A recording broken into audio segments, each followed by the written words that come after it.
what's going on?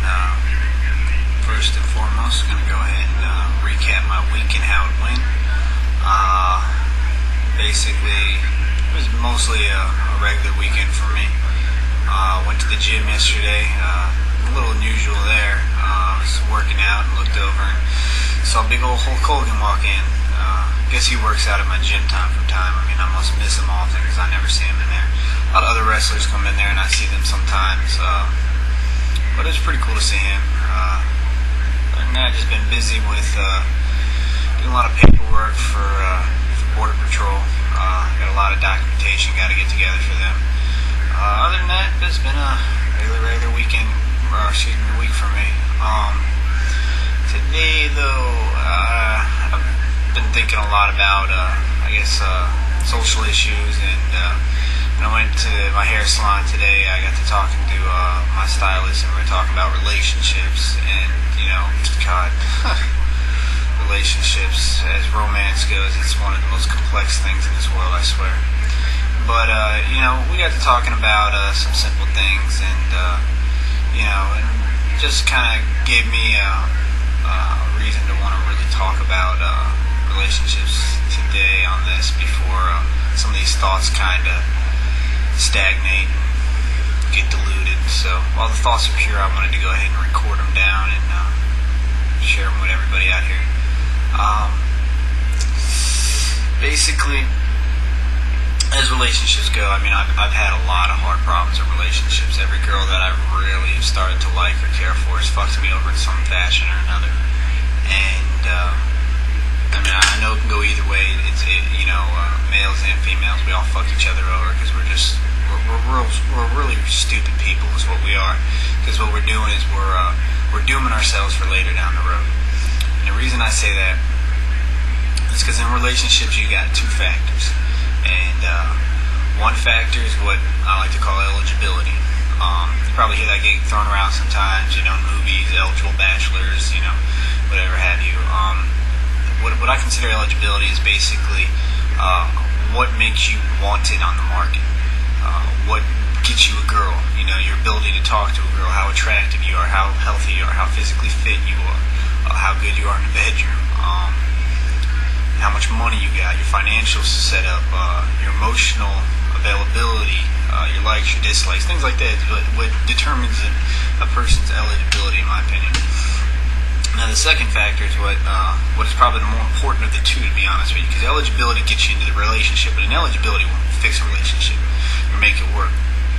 Being able to run game won't mean anything if when you get the girl, you can't keep the girl. You know what I mean? It goes for either side. All the money in the world might get the girl in your bed, might get her to stick around, but after a while, that money's not going to mean anything to her, or your looks are eventually going to be overshadowed by your personality and how you are and how you react in the relationship. Now, so what's the second factor, in my opinion? The second factor is what I call basically your relationship responsibility, how well you can handle a relationship. And, the funny thing is with the modern dating world, you don't really get both anymore. You get one or the other. Basically, your eligibility is real high when you're young. 18, 19, 20, 21-year-olds. We are some of the most eligible people you'll come across. We have no baggage. We have no issues. For the most part, most of us should be fairly attractive because we're young, we're healthy. Not too many problems. The financial setup's normally not the greatest, but it shouldn't be tainted yet either. Now, due to bad decisions that we make from our relationship responsibility when we get into relationships, we destroy our eligibility. By that I mean get into relationships where you buy your girlfriend or your boyfriend a car and you screw up your credit, co-sign for something, screw up your credit, you get emotional baggage from whatever emotional trauma that maybe takes place during that relationship. You get kids.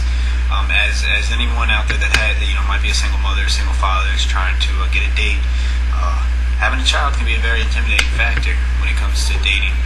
It's not normally a guaranteed no date, but it definitely drops your eligibility because a lot of people, they don't want to get involved in something like that, or they may not be ready for something like that. Financial setup, like I said, make stupid decisions based off love. And as we know, relationships are anything but guaranteed. So that stuff can really follow you around.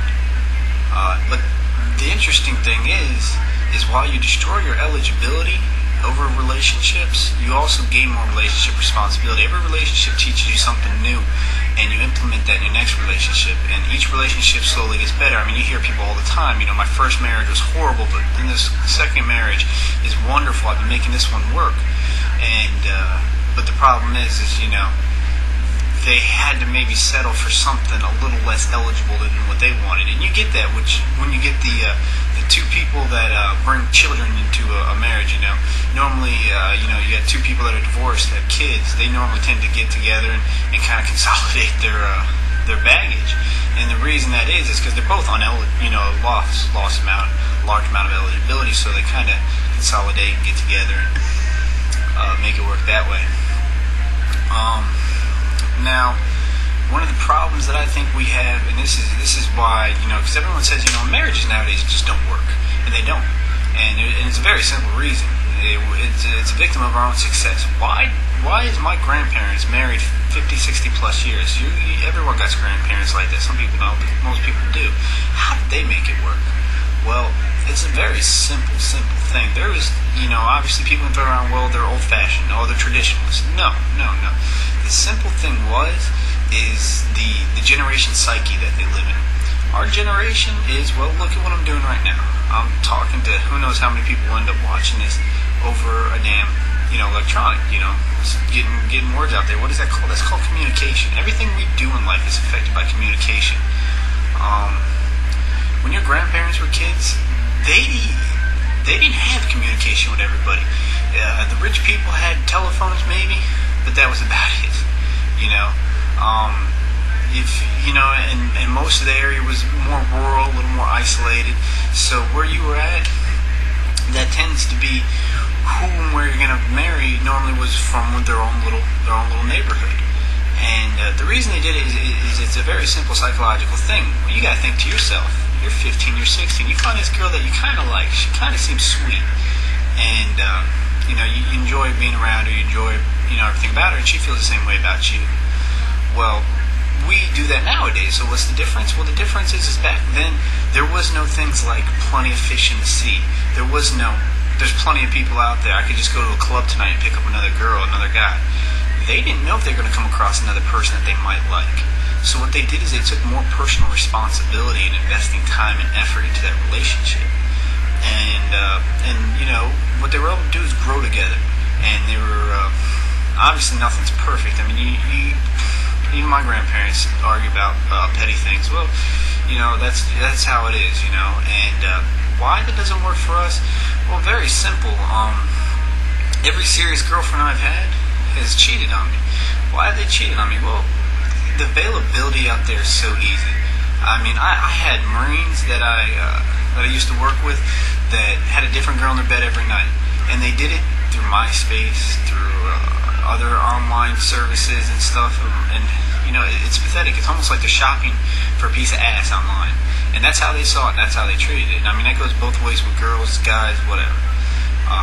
The exposure is ridiculous. I could go on to Hot or Not, MySpace, and I could sit there and I can sort through people that are married, that are this sexual orientation, this, that, this body type, and find exactly what I'm looking for, communicate with them, and then try to get involved. And what does that do? That tells me there's plenty out there. There's so much out there that I don't need to take a personal effort or pride in. If something starts to look a little bad in a relationship, I'm just going to look elsewhere. I'm going to be like, well, you know what? I mean, you've heard the saying, plenty of fish in the sea. And that's how people feel. Because, let's be honest, as much as I love stories and fairy tales, there really isn't one out there for all of us. There isn't just that right one. We throw that around because it gives us purpose. In truth, there's someone that's close to it. And we keep throwing those people that are close to what we want away because they're not perfect. And we think, wow, there's so many girls out here, there has to be the right one for me. Or so many guys out there, whatever.